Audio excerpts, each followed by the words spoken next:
Yine bu şehirde üz yüze geldik. Neyleyek ayrıca şehrimiz yok. Yine bu şehirde üz yüze geldik. Neyleyek ayrıca şehrimiz yok. Belki de biz hoşbəxt olabilirdik. Belki de hoşbəxtdik, haberimiz yok.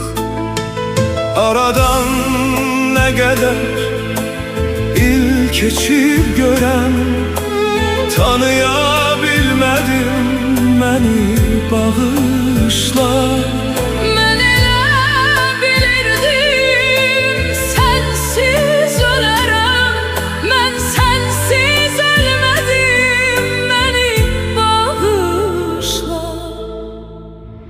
Ölmedim deyirəm, nə bilim axı, bəlkə də sənsiz ölmüşəm elə. Qəbirsiz, kəfənsiz qalmışam axı, içimdə səssizcə ölmüşəm elə.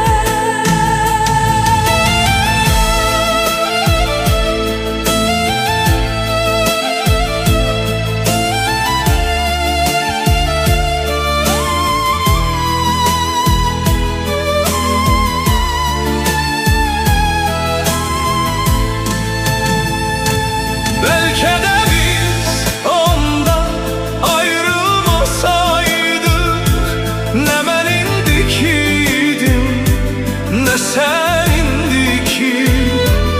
Ayrıldık, şeytanı güldürdü yolda. Kırıldı içimiz sessiz derinden. Bu ilin, bu ayın, bugünündeki, elə bu küçənin, bu tinindeki, səni də, məni də öldürdük biz ondan. Ölmədim deyirəm, nə bilim axı, Belki de sensiz ölmüşəm elə. Kabirsiz, kefensiz qalmışam axı, içimdə səssizcə ölmüşəm elə. Yine bu şehirde üz yüze geldik, ama